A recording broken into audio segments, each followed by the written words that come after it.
নমস্কার। যা সাম্প্রতিক ঘটছে সেই নিয়ে দু একটা কথা বলবো। পাকিস্তান একটা কনসেপ্ট। পাকিস্তান মানে হচ্ছে ভারতকে দু টুকরো করতে হবে, আরও কয়েক টুকরো করতে হবে।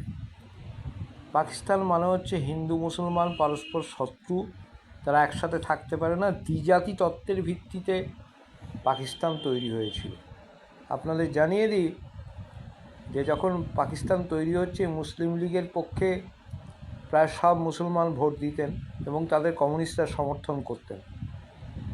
ভারত ভাগ হওয়ার পর তাদের খুব অল্পই পাকিস্তানে গেছেন।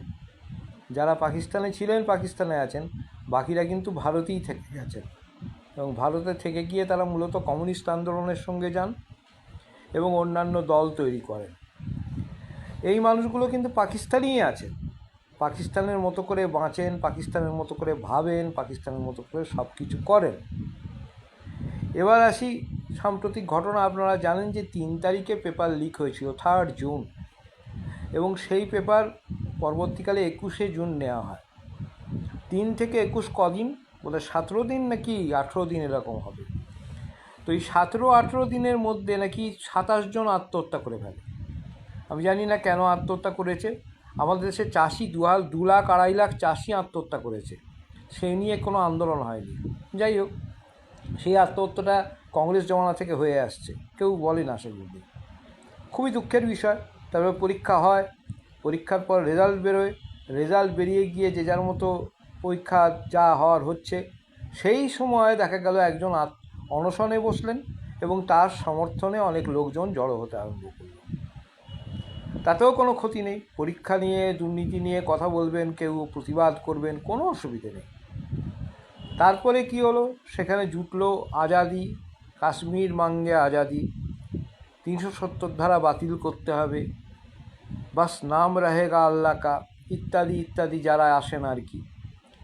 এখন তাতেও অসুবিধে নেই, তাতেও কিছু বলার নেই, কারণ বাক স্বাধীনতা আছে আমাদের দেশে দুর্ভাগ্যজনকভাবে। যদিও এগুলো চীনে ঘটলে, যে চীনের আপনারা কথা বলেন, অনেক আগেই ট্যাঙ্ক নামিয়ে পুলিশ আসতো না, মিলিটারি এসে ট্যাঙ্ক নামিয়ে শেষ করে দিত। যাক, আমাদের এখানে বাক স্বাধীনতা আছে। কিন্তু তারপরে তো তারা যেটা করলেন, সরাসরি সংসদ ভবন অভিযান করলেন যখন সংসদের অধিবেশন চলছে। এবার অধিবেশন চলছে, সংসদ ভবন অভিযান করলে কোনো রাষ্ট্র সেই সংসদ ভবনকে আর প্রতিরক্ষা করবেন না, রক্ষা করবেন না, অভিযানকারীদের হাতে সংসদ ভবন তুলে দিয়ে পালিয়ে যাবেন, এটা তো হয় না।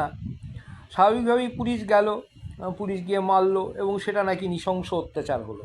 তো নৃশংস অত্যাচারটা কোথায় হলো, কেন হলো, কারণ কি, এবং কতজন পুলিশ আহত হয়েছেন, কেন এভাবে হয়েছে, গোটা ব্যাপারটা তলিয়ে কেউ দেখলেন না নাকি দেখতে চাইলেন না। যাই হোক, এবার তৃতীয় বিষয়ে আসি। কেন এত হইহট্টগোল? এর আগে কি পেপার লিক হয়নি? প্রচুর পেপার লিক হয়েছে। আপনারা ইন্টারনেট ঘেঁটে দেখুন। এখনকার দিনে আপনারা 1990 সালে 80 সালে এগুলো স্থানীয় চিটিংবাজি হিসেবে ধরা হতো, তাই এগুলো রেকর্ড নেই।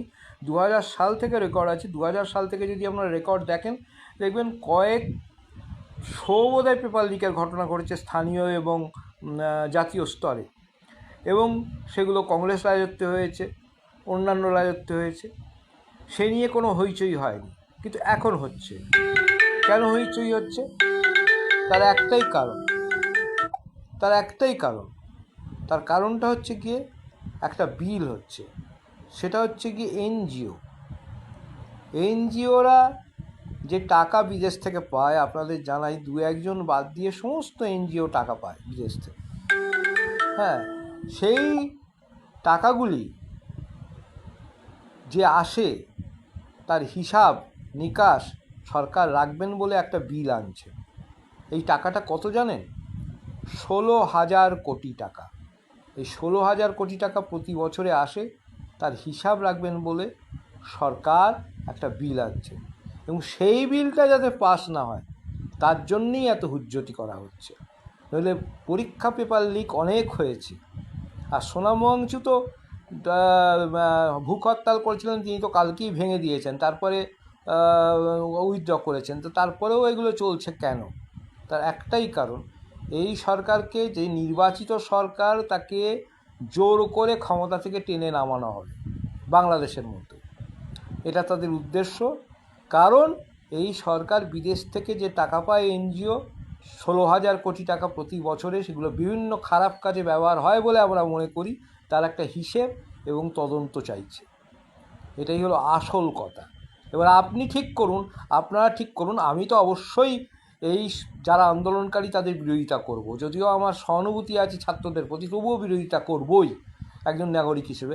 আপনারা ঠিক করুন এর বিরোধিতা করবেন নাকি যারা দেশকে টুকরো টুকরো করতে চায়, দেশের মধ্যেই পাকিস্তান হয়ে বাস করে, সেই লোকগুলোর সঙ্গে যাবেন। এটা আপনাদের ব্যাপার, এইটুকুই।